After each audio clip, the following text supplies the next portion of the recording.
Boston, May 10th, 1974. This was the night the shot was heard round the world. A celebration as if the Milwaukee Bucks had just won another World's Championship. A 102-101 double overtime thriller. A game that will be talked about for years. This was the result of World Title Game 6, but hopefully a prelude to what would be an even bigger celebration after decisive Game 7. What caused all this commotion? Trailing 101-100 and 3 seconds remaining in the second overtime, Abdul-Jabbar connected on this phenomenal 15-foot running hook. A perfect shot in what was almost a perfect season.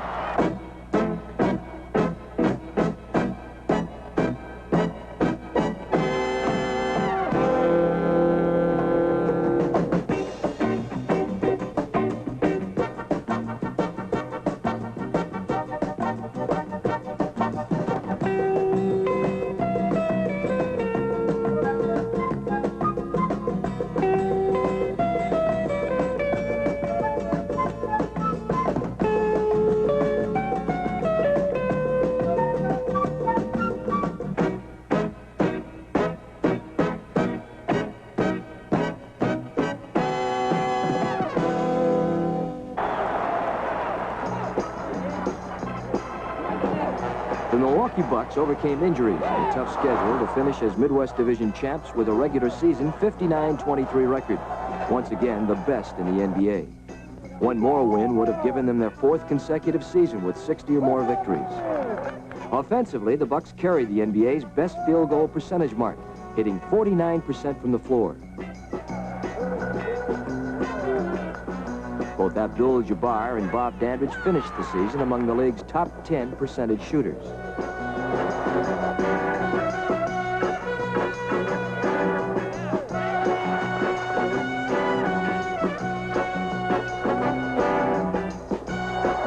All of the Bucks' accomplishments were achieved despite the fact that injuries were more prevalent than any other year. The most crucial was Lucius Allen's torn knee ligament. Surgery forced Allen to the injured list, and he was lost for the remainder of the season and the playoffs. Riley off the high circle right. Slides into the right forecourt. Got to stop him now. Riley to Price. High, wide, and left. Again, it was my pleasure to broadcast Bucks basketball. Behind by Warner. Warner gets the rebound with a deflected shot against Pat Riley. And my broadcast partner, Ron Blomberg. Ronald will call for time. Nice going, guys. Coach Larry Costello underscored defense, and the emphasis paid off. We got to be moving. Our forwards got to be interchanged. We got to be active. We just can't be standing on one side. We worked too hard. Well, man, let's go. We worked too hard. That's right. Let's go, baby. Let's go. Come on now. Coach Costello was missing a starter in 20 separate games, and the Bucks were without at least one member of their active roster due to illness or injury in each of 37 games.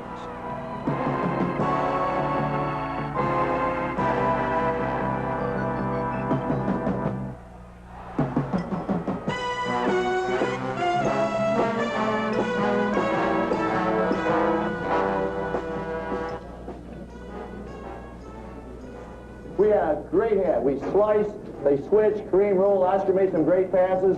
I think somebody else made one to Cornell Warner.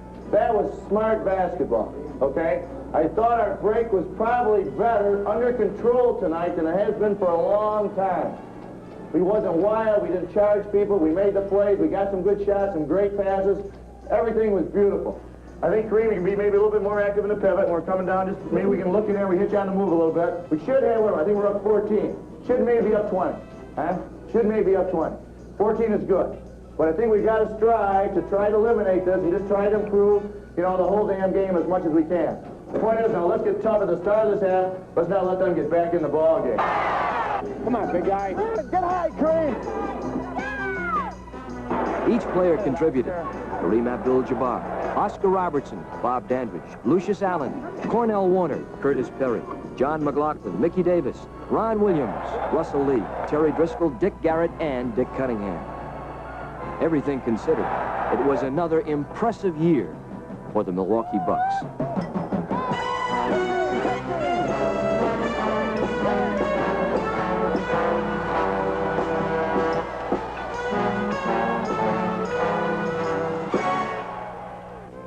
Bucks players are always popular with the crowd. Again, the attendance picture was a bright one, surpassing the preceding year. The season was highlighted by the Bucks' 2 millionth Milwaukee Arena fan. And to top it off, every playoff game was a sellout. One of the many reasons the Bucks grew so well was Kareem Abdul-Jabbar. Again, he led the club in scoring and rebounding. He was also among league leaders in scoring, field goal shooting, rebounding, and block shots categories. He appeared in 81 games, averaging about 43 minutes per contest. No question, this man is the king. The Big O, Oscar Robertson. Gary Oscar Robertson continued his fortification of the NBA records he holds by averaging 6.4 assists per game while scoring 12.7 points during the regular season. His performance during the playoffs was outstanding. Oscar was honored at special halftime ceremonies prior to the Bucks' last home game of the season. A committee of friends and the Bucks staged a salute to the Big O, which included former teammates, coaches, celebrities, and a multitude of family, friends, and civic officials. You know, I've often been asked on different occasions about certain highlights in my life, and this goes without saying, this is one of the biggest I've ever had. My family and myself deeply appreciate everything that you've done for me. The gifts are lovely, and everything that's been connected with the Big O Day has been fantastic. I'd just like to say that getting the awards is very good as an athlete. Being honored is very great as an athlete. But I think the most rewarding thing that an athlete can have is to have his friends with him when he's being celebrated on a day like this. I think this is much more rewarding than anything I could ever receive that's material. Basketball has been my life. I enjoyed it, and I hope I brought a lot of joy to a lot of other people as well. Oscar Robertson, truly a great one, and certainly deserving of this night. I'd just like to say that the person you saw here earlier who was introduced, Ray Crow, taught me something, and I try to keep it with me as long as I have been playing basketball. That is, no matter what you do today, there's always a game tomorrow. And with that note, I'll just say I certainly do appreciate the fans in Milwaukee. We have great fans, and just hope that we can continue on in the playoffs and bring another championship to Milwaukee. It was playoff time again in Milwaukee, and in the first round, the Bucks and Los Angeles. Late season performances by Bob Dandridge, Ron Williams, and Cornell Warner helped the Bucks sparkle in the first round versus the Lakers. The Bucks won the first two games at home. Game one, a nail-biter, 99-95. The next, a breeze, 109-90. Butter-smooth teamwork was obvious in this one, as familiar names and faces blended well with Williams filling for Lucius Allen and Warner, a sturdy skyscraping forward.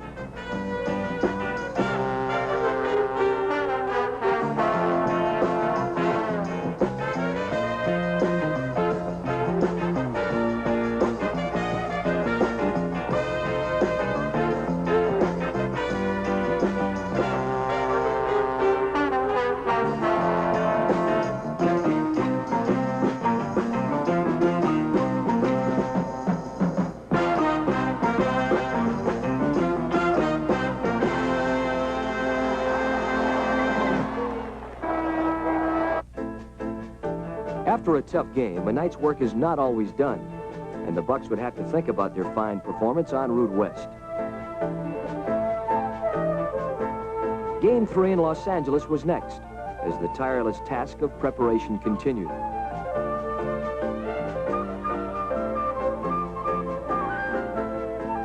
All a part of the quest for that pot of NBA gold, something that every player dreams about. On to the not-too-friendly Forum, and despite a 2-0 edge in games, the Bucks braced themselves for the psychological lift that ailing Jerry West's presence would give the Lakers and their fans. It worked, as LA won 98-96. Prior to Game 4, it was learned that the Lakers would go the rest of the way without star Jerry West.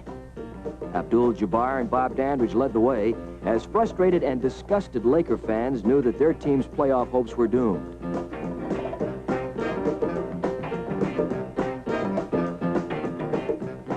It was never in doubt, 112-90. With one last chance, Coach Bill Sharman took his club back to Milwaukee, hoping the Bucks' hot shooting would cool. But he soon found out that the marksmanship would continue.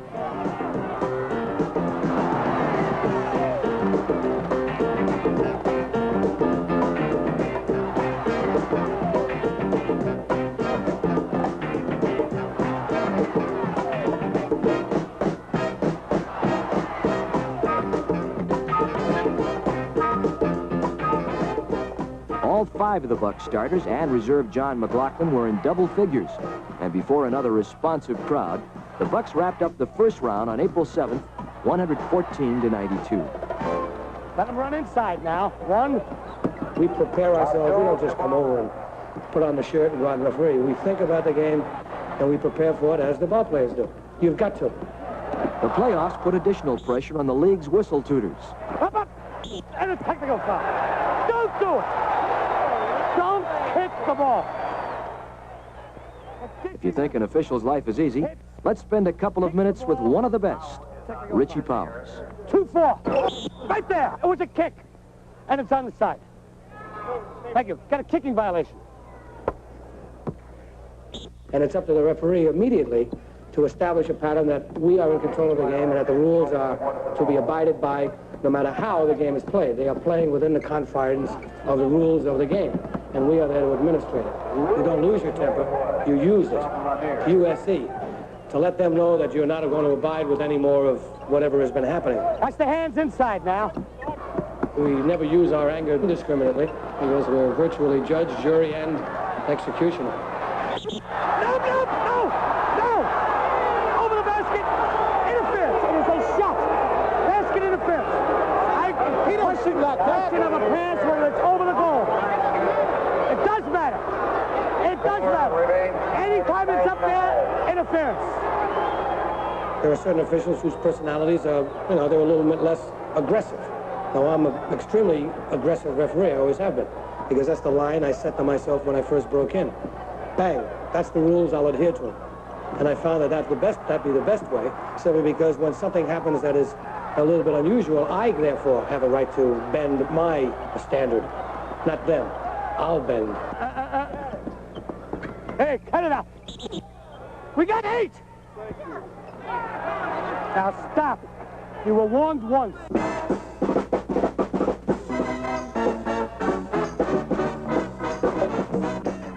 Night in and night out, Richie and the rest of the NBA officials have to handle some pretty rough play.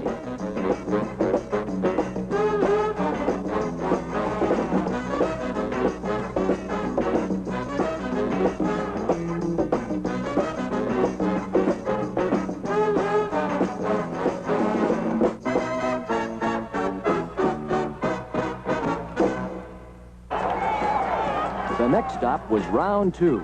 Chicago, Milwaukee.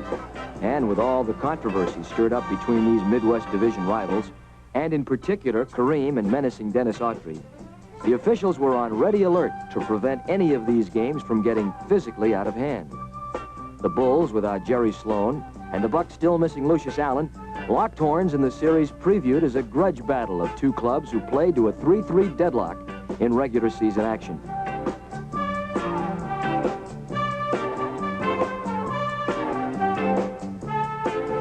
Despite a 9-day layoff that many folks thought would deter the Bucks, Kareem and his friends picked up where they left off with L.A. And each game in the Chicago series showed the Bucks improving their field goal shooting from a low of 53% in Game 1 to a high of 61% in the final series match. Only once did the Bulls come closer than 13 points to defeating the Bucks. That was 113-111. The Bucks then overwhelmed the Bulls by as many as 23 points in the next game just 2 nights later.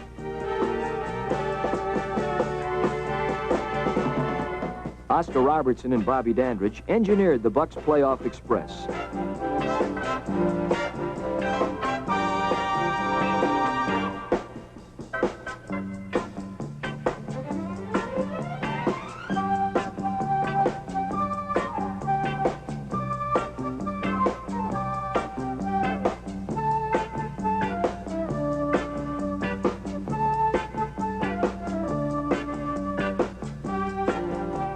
Dandridge was good for over 23 points in each game of the series, and O scored at a 16.8 clip and averaged a remarkable 10 assists per game.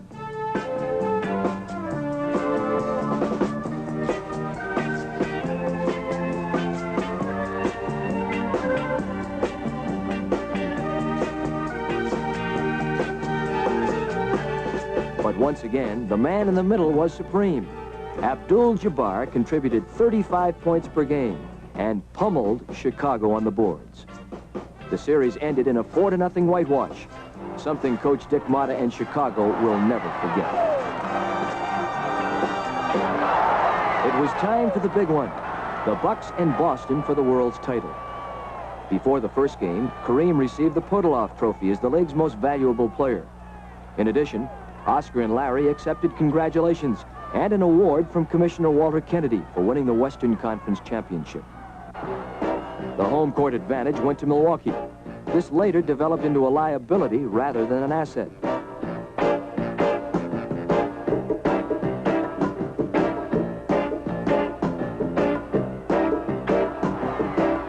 Boston was, and always has been a team built on tradition and pride.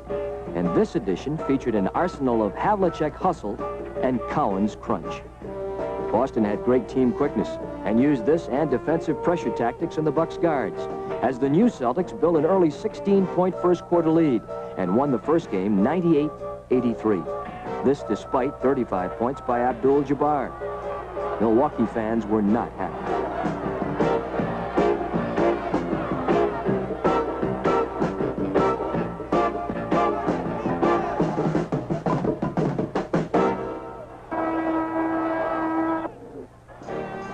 Two nights later, the Bucks knew they had work to do and couldn't afford to go back to Boston down 2-0. So they went to the big guy.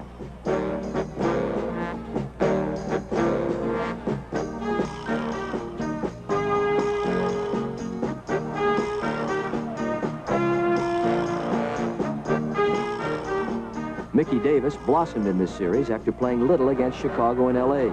He would get little rest from here on.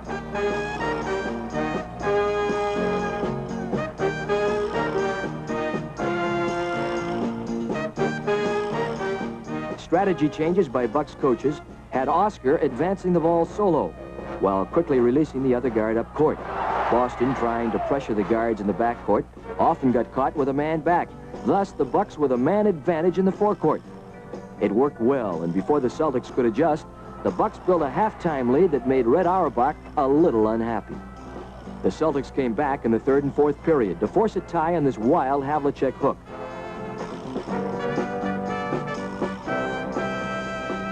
Seconds later, Hondo tried a desperation shot that missed, and we had an overtime beauty.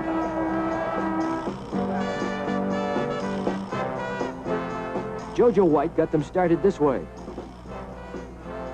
Coach Larry was plenty nervous.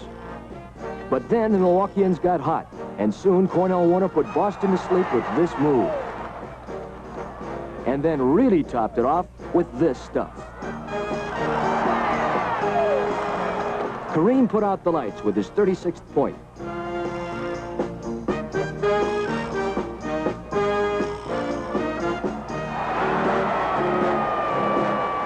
The Bucks outscored Boston 15-6 in the extra period and went east 1-1. The Bucks would have to play the Celts minus another guard. John McLaughlin tore a calf muscle, and now Milwaukee would be forced to go even deeper to the bench to get help for Oscar and Williams. Boston has never been overly friendly to Celtic adversaries. Those 11 championship flags that hang from overhead make you realize that not many got away on the plus side. The way things started in this one, it looked like the Bucks were succumbing to Celtic psychology.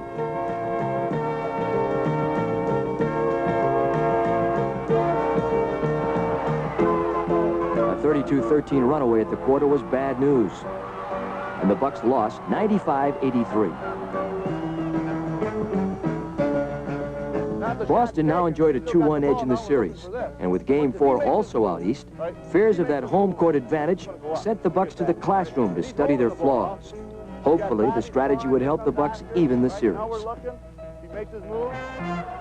The Bucks got away fast in Game 4. Bobby Dandridge and Oscar combined for 2. That was nice. But this is even better.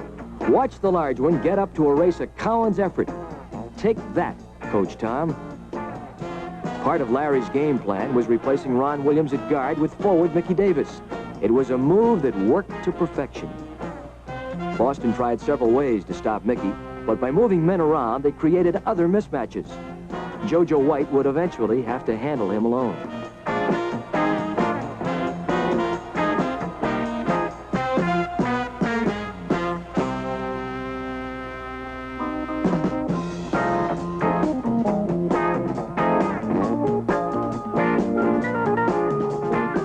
Boston had moments of greatness, though, and were superior in the third quarter.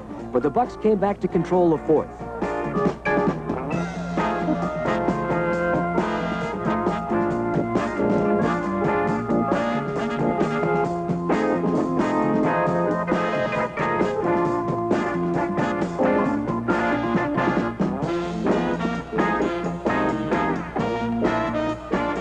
Final ray of sunshine for the Celts before guess who came up with a smattering of his shot repertoire.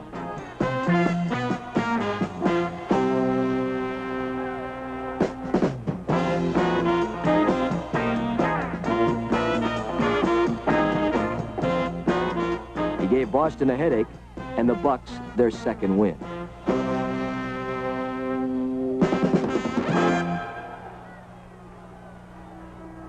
Lots of reasons for happiness, but foremost was holding the Celts to 12 points in the second quarter. Milwaukee fans were anxiously awaiting the Bucks' return, but would the home court be of any help? In Game 5, Oscar was to be at his best with 23 points.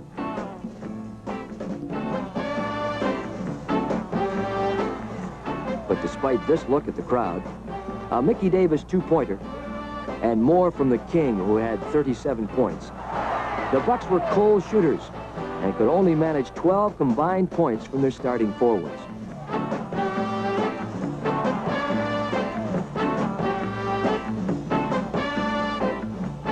Bob Dandridge was 4 for 17 from the floor. It was Havlicek and Collins with 28 points each, and Boston won its third. What's with this so-called home court advantage? A must-win situation faces Milwaukee in Boston as Game 6 starts the way it was to end.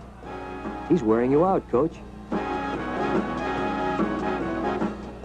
Hank Finkel and JoJo White team up, and Larry Costello takes his turn. Bob Dandridge gets back on target and has a good night. Not him, too. General Manager Wayne Embry watched his club start fast and then slowly wear down, till eventually the Celtics and Havlicek catch up to earn a tie. It was 86 each, and another overtime game. After Boston scores first, the Bucks put the pressure back on the Celtics with this move. Will it go back to Milwaukee again? A little cat and mouse and some defense runs the 5-minute overtime down. And with Boston trailing by 2, watch what happens. There'll be a second overtime in this one. Kareem cooks with a hook to put the Bucks ahead by 1, about 2 minutes into the second extra period. Hold it, pal. You haven't seen it all. Collins was to foul out following this assist, and shortly after, a spectacular Havlicek rainbow jumper puts Boston ahead by 1 with seconds left. After inbounding the ball, a set play for John McLaughlin breaks down, and Milwaukee is forced again to go to Kareem. And here is the now famous shot that stunned Boston and thrilled millions watching on national TV. A 102-101 win in the most exciting playoff game of all times. Cheers to the victors. The bubbly would have to wait. This is the must-win. This had to be the win. It can't be any bigger. It had to be. It's the biggest. Had a lot of big ones this year. You ever sat through an exciting and thrilling, intense a game as that in Ohio? I didn't sit. No. I jumped through it. Well, whenever we needed the big one, you know, either Oscar or Kareem was going to shoot, and Kareem shot it, and it went in, and That's why he's the best. How about that last 7 seconds? Your hook gave Milwaukee the win. What was discussed on the bench coming into that last 7 seconds? It was a shot for John McLaughlin. It was John's shot. How did you wind up with it? Everyone else was pressured. Hank, there's going to be a shot for Kareem going in the middle. The Bucks would have one more chance, so back to work they went. That's all the play's going to be, period. In the game the other night, our offense was better, but we still got a lot of room for improvement. Don't be contented yet. Both teams were weary, but a spirited crowd inspired them to give it all. It was an even matchup for the first quarter. The Celtics dominated the second and led at the half with a lot of good action at both ends of the floor.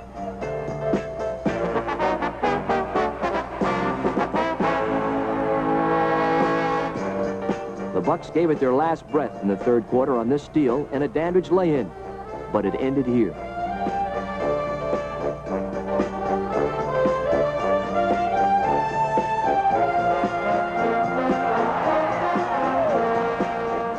Oscar and Kareem were fatigued. The coaches knew it. Havlicek and the running Celtics were too much for the injury-decimated Bucks. The home court had betrayed once more. So close, but yet so far away. However, still a spectacular playoff. We had people in poor positions like they were sagging. We were trying to manipulate people where we felt was the best place to put some of our people to really get the execution, but we just didn't get the big play when we needed it. We had set plays called, but we just didn't get the damn thing done. We ended up going someplace else, I guess, because of the pressure. Pressure defense forced us to do a lot of things that we didn't want to do. The first championship came so easily, you know, and I don't think any of us really could appreciate it half as much as we could of this one, because we really had to work for this one. And it came hard, so, you know, you get to the last game and you try to keep your composure and not get excited and not get your hopes up and just play your game. And then in the end, when this does happen, you find that you didn't really control your emotions as good as you wanted to. You know, Oscar did a great job. I'm sure we were tired. We had problems. John was hurting a little bit. His leg was hurting. We had problems. But we must lose just more than anything. The pressure defense, there's no question, hurt us. It really took our whole game away from us. You know, every team has to improve if it's going to stay competitive. We need good ball players. You know, every team has to get good new ball players.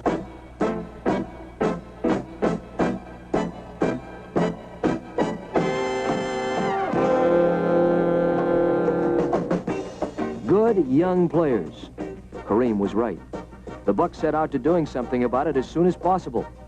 They signed former Marquette All-American and ABA All-Star George Thompson, drafted talented guard Gary Brokaw of Notre Dame in the first round, later acquired Kevin Rastani, a big, good shooting forward who is a high draft pick of Cleveland, and topped it with a new assistant coach, Jack McKinney. They'll join the rest of the personnel that took the Bucks through a great season, all the way to the final game of the playoffs. Perhaps this year will be perfect.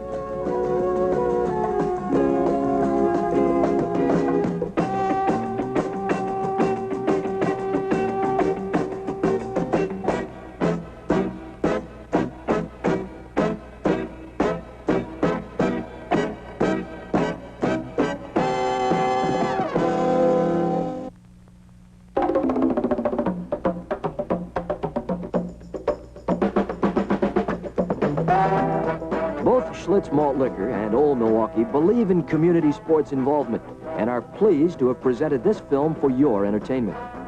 The next time you need a cool refreshment, reach for a Schlitz Malt Liquor. Nobody makes malt liquor like Schlitz. Nobody. Or an Old Milwaukee beer, the best name in the business. Schlitz Malt Liquor and Old Milwaukee beer. It's a team that's hard to beat.